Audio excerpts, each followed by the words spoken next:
अस्सलाम वालेकुम। दौरे ऑस्ट्रेलिया के बाद अब पाकिस्तान टीम दौरा जिम्बाब्वे के लिए रवाना हो चुकी है, जिम्बाब्वे पहुंच चुकी है।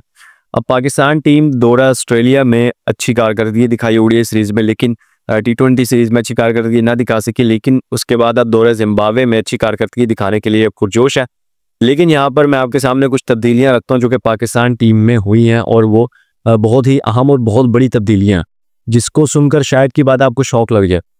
सबसे बड़ी तब्दीली जो की गई है वो ये कि ओडीआई और T20 स्क्वाड यानी दोनों स्क्वाड में से बाबर आजम को ड्रॉप आउट कर दिया गया, यानी कि बाबर आजम को आराम दिया गया है। अब यहाँ पर इंग्लैंड के खिलाफ टेस्ट सीरीज़ में जब बाबर आजम को आराम देने का फैसला किया गया ना, उस वक्त इन्होंने तभी ये क्लियर कर दिया था कि बाबर आजम हो सकता है दौरा ऑस्ट्रेलिया में जाएँ या ना जाएँ, लेकिन दौरे जिम्बाब्वे में बाबर आजम को आराम दिया जाएगा, यानी कि दौरे जिम्बाब्वे में बाबर आजम को नहीं लेकर जाया जाएगा। लेकिन अक्सर बाबर आजम के फैंस जो हैं वो ये मुतालबा करते रहते हैं कि बाबर आजम को हम दौरे जिम्बाब्वे में देखना चाहते हैं और जिम्बाब्वे के साथ खेलना देखना चाहते हैं। लेकिन यहाँ पर अब बाबर आजम नहीं जा रहे हैं, बाबर आजम को आराम देने का फैसला किया गया। बाबर आजम ओडीआई और T20 दोनों स्क्वाड्स में नहीं होंगे, लेकिन यहाँ पर बाबर आजम के साथ साथ दो और बड़े सीनियर प्लेयर्स हैं जो कि ना तो ओडीआई स्क्वाड में होंगे ना ही T20 स्क्वाड में होंगे। वो हैं नसीम शाह और शाहीन शाह अफरीदी।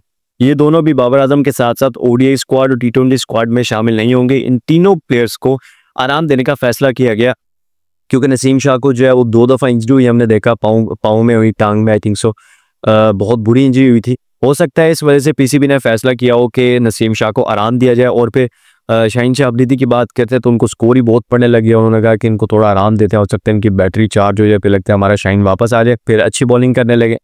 इस वजह से शाहीन शाह अफरीदी को भी आराम देने का फैसला किया गया। इसके बाद ओडीआई स्क्वाड में मोहम्मद रिजवान तो होंगे और ओडीआई स्क्वाड की कप्तानी भी करेंगे, लेकिन मोहम्मद रिजवान T20 स्क्वाड में शामिल नहीं होंगे। इसमें मोहम्मद रिजवान को भी आराम देने का फैसला किया गया। मोहम्मद रिजवान ओडीआई स्क्वाड में होंगे, खेलेंगे, कप्तानी भी करेंगे, लेकिन T20 स्क्वाड में ना तो कप्तानी करेंगे, ना ही वो T20 स्क्वाड में शामिल होंगे, ना ही T20 सीरीज खेलेंगे। उनकी जगह सलमान अली आगा को कैप्टन बनाया गया और मोहम्मद रिजवान की जगह जो है दूसरे डोमेस्टिक क्रिकेट प्लेयर को लाया गया। इस तरह करके कुल मिला के ओडीआई स्क्वाड और T20 स्क्वाड, इसमें ज़्यादातर डोमेस्टिक क्रिकेट प्लेयर्स को लाया गया ताकि जो है डोमेस्टिक क्रिकेट प्लेयर्स जो है उनको चांस मिले इंटरनेशनल क्रिकेट आने में, और उनको पता चले कि इंटरनेशनल क्रिकेट किस तरह खेली जाती है और वहाँ पर क्या मतलब कि हालात हुआ क्या आता है, किस तरह इंटरनेशनल क्रिकेट उसको समझा जाता है। पीसीबी ने, टीम मैनेजमेंट ने अच्छा फैसला किया, लेकिन दूसरी जानिब अगर हम दौरा ऑस्ट्रेलिया से जैसे हम जीत कर आए हैं ओडीआई सीरीज, लेकिन T20 हारे हैं, लेकिन यहाँ पर ये लोग जिम्बाब्वे को हल्का ले रहे हैं, ये शो करवाया जा रहा है। अब ये मैं क्यों कह रहा हूँ, क्योंकि दौरा ऑस्ट्रेलिया के दौरान ओडीआई सीरीज हमने जीती तो हम ऑस्ट्रेलिया की बी टीम को हल्का लेने लगे, लेकिन फिर उसके बाद ऑस्ट्रेलिया की बी टीम ने ही हमें T20 सीरीज में वाइट वॉश कर दिया। अब यहाँ पर जिम्बाब्वे को हल्का ले रहे हैं, हम अपने सीनियर प्लेयर्स को जो है वो रेस्ट देने का फैसला कर चुके हैं।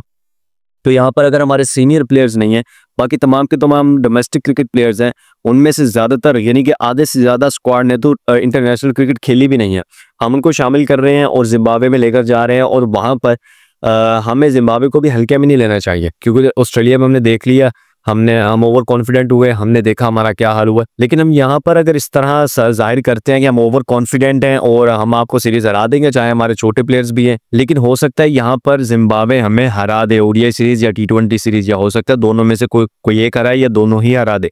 तो यहाँ पर हमें सोच बचा कर आगे बढ़ना पड़ेगा, सोच कर फैसला करना पड़ेगा। टीम मैनेजमेंट ने अच्छा फैसला किया, नो डाउट, कि डोमेस्टिक क्रिकेट प्लेयर्स को आगे आने का मौका दिया, और उसके बाद जो बाकी हमारे तमाम सीनियर प्लेयर्स हैं उनको रेस्ट देने का फैसला किया गया ताकि जो आगे बड़ी सीरीज़ में कम बैक कर सकें। लेकिन इसको भी हमें छोटी सीरीज़ एज नहीं लेना चाहिए, क्योंकि अगर हम इसमें अच्छा परफॉर्म करते हैं तो हमारी रैंक पुश होगी, हमारी रैंक जो है वो बढ़ेगी। अगर हम इसमें बुरा परफॉर्म करते हैं, हो सकता है हमारी रैंक मज़ीद डाउन हो जाए और हमारे क्रिकेट में डाउनफॉल आ जाए, जिसके बाद फिर आपको पता है कि हमारा क्या हाल होगा। टेस्ट क्रिकेट में हमने बहुत मुश्किल से कम बैक किया, ओडीआई में भी बहुत मुश्किल से कम बैक किया, लेकिन यहाँ पर अगर हम ओडीआई सीरीज हार जाते हैं तो इसका मतलब हमारी ओडीआई में कम बैक हमारा रहेगा गया, फ़ायदा नहीं हुआ। और उसके बाद T20 सीरीज अगर हम ये हारते हैं तो इसका मतलब है कि T20 में हम 0 होते जा रहे हैं, यानी कि हमारा डाउनफॉल आ चुका है T20 में। तो यहाँ पर पीसीबी को एक मरतबा फिर सोचना चाहिए कि क्या उन्होंने अच्छा फैसला किया है और इस फैसले पर उनको बरकरार रहना चाहिए, ये पीसीबी को सोचना पड़ेगा। खैर, अभी तक के लिए इतना ही, मिलते हैं नेक्स्ट एपिसोड में। बहुत सारा ख्याल, अल्लाह हाफिज़।